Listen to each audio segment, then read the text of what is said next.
Hello အားလုံးပဲမင်္ဂလာပါခင်ဗျာ Station Ryan Business Page ကကြိုဆိုပါရစေဟုတ်ပါတယ် Stacy Win Ryan Business Page ကနေပြန်လည်ကြိုဆိုလိုက်ပါတယ်ဒီနေ့ပြောပြမယ့်အကြောင်းအရာတော့ပေါ့နော်ကိုကလုပ်ငန်းတစ်ခုကိုလုပ်တယ်ဆိုလို့ရှိရင်တိုးတက်ပြောင်းလဲခြင်းတယ်ဆိုလို့ရှိရင်အချိန်တစ်ခုယူရတယ်ကိုလိုအပ်တဲ့ personal skill တွေတင်ယူရတယ်ဆိုတာလေးပြောပြချင်တာပေါ့နော်တော်တော်များများကကြတော့ချက်ချင်းပေါ့နော် result မြင်ချင်ကြတယ်အဲ့ဒီမှာ Stacy တယောက်လည်းပါပါတယ်ပေါ့နော်ဒါလူဖြစ်တဲ့အတွက်ကြောင့်မို့ဒါညင်းလို့မရဘူးဒါပေမဲ့ပြန်ပြီးတော့မှကိုဟာကိုပြန်သုံးသပ်လိုက်တဲ့အခါမှာဘယ်အရာမဆိုအချိန်တစ်ခုပေးလို့ရှိရင်အချိန်တစ်ခုပေးပြီးတော့မှတင်ယူရဲဆိုလို့ရှိရင်ကိုယ့်အတွက်ပို့ပြီးတော့မှခိုင်မာရဲပေါ့နော်ရေရှည်တည်တံ့ခိုင်မြဲတဲ့ result ကိုရတယ်ဆိုတာကိုသွားတွေ့ရတယ်ပေါ့နော်ဥပမာနိုင်ပြီးပြောရလို့ရှိရင်တီးပင်စားပင်စိုက်တာပဲဖြစ်ဖြစ်ဟင်းချက်တာပဲဖြစ်ဖြစ်ပေါ့နော်တီးပင်စားပင်စိုက်တယ်ဆိုရင်လည်းရေလောင်းပေါင်းတင်မှသာဒီပွင့်ကိုအချိန်တစ်ခုရောက်တဲ့အချိန်မှာကိုကစားသုံးရတာဖြစ်တယ်ပေါ့နော်ဟင်းချက်တယ်ဆိုရင်လည်းကိုကဖြစ်ကလတ်ဆန်ဆက်လိုက်မယ်ဆိုလို့ရှိရင်တော့ဟင်းအရသာမကောင်းလေနော်အစင်လေးတွေလိုအပ်တဲ့အရာလေးတွေပါဝင်မှု ingredient လေးတွေတေချာသုံးတယ်တေချာအချိန်ပေးပြီးတော့မီးကိုလည်းtemperature ပေါ့နော်ညီမြမြနဲ့ချက်တယ်ဆိုတာဟင်းရဲ့အရသာကောင်းတယ်ဒါဒီလိုပဲလေနော်ကိုယ့်ရဲ့စိတ်ရှည်မှုကြောင့်ကိုလိုချင်တဲ့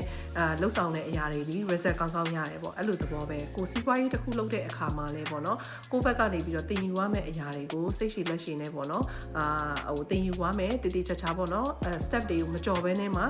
လှုပ်ဆောင်ရမယ်ဆိုလို့ရှိရင်တော့အချိန်တစ်ခုရောက်လို့ရှိရင်ကိုယ့်ရဲ့စူးစမ်းရတဲ့အချိန်တွေဒီအချင်းကြီးမဖြစ်သွားပါဘူးတကယ်ဟိုမှာကောင်းမွန်တဲ့ result တွေပြန်ရတယ်ဆိုတာကိုပြောချင်တယ်အဲ့ဒီအတွက်ကြောင့်မို့ Stacy ဒီလုပ်ငန်းကိုစတဲ့အချိန်တုန်းကလည်းကိုယ်ပိုင်စီးပွားရေးဆိုတော့ result တက်လို့ခြင်းနဲ့တန်ပေါ်ခြင်းနဲ့ဒါပေမဲ့သူတို့တွေကအမြဲတမ်းပြောတယ်ဒီ community ကstep by step ပေါ့နော် training တွေကိုမ skip ပါနဲ့ဆိုတဲ့စကားကိုကိုယ်ကောင်းထဲမှာအမြဲတမ်းဆွဲနေရပေါ့နော်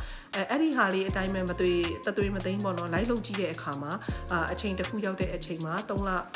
ကြော်မှာပေါ့နော် Stacy result တွေစထွက်တာဖြစ်တယ်အဲ့တော့ဒီစီးပွားရေးဒီ result ထွက်ပြီဆိုလို့ရှိရင်လုပ်ငန်းကိုနားလည်သွားတဲ့အပေါ်မှာဘယ်တော့မှရက်တက်မသွားဘူးပေါ့နော်အဲ့တော့စီးပွားရေးတစ်ခုလုပ်တယ်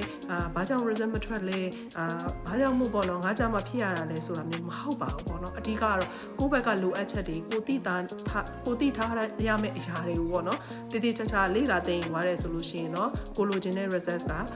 ကိုကတောက်လျှောက်ပေါ့နော် consistency စူးစမ်းနေတာဖြစ်တဲ့အတွက်ကြောင့်မို့ကောင်းမွန်တဲ့ result ရတယ်ဆိုတာပြောချင်ပါတယ်လို့ဟုတ်ဒီနေ့ Stacy ပြောတာလေးကောင်းပါရဲ့ကျွန်တော်အနေနဲ့တိတ်တော့ထွေတူတော့ပြောတာမရှိပါဘူးဆိုတော့ Stacy ပြောတဲ့နေ့ပဲဒီမှာကိုပေးရှင်လေးဟိုဖြစ်အချိန်တစ်ခုလေးဖြစ်ပြီးဒီမှာတစ်ခုလုံးဆောင်မယ်ဆိုတာအောင်မြင်မှုလမ်းကြောင်းပေါ်ရောက်နေမှာဒါပေမဲ့ तू ကဒီဟင်းချက်တဲ့နေရာမှာရန်အောင်စိတ်ရှိတယ်ဟင်းချက်တဲ့နေရာမှာကျွန်တော်လုံးမအောင်မရတာအမျိုးမျိုးလုပ်ကြည့်သေးတယ်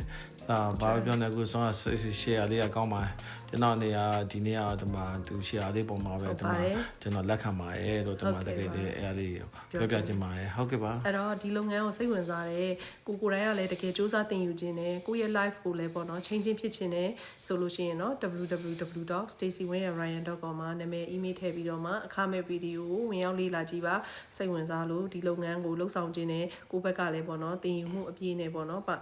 သွားခြင်းနဲ့ဆိုလို့ရှိရင်တော့ Stacy ရဲ့လက်သွဲပြီးတော့မှကူညီသွားပါမယ်လို့အားလုံး see you next video ပါ see you next video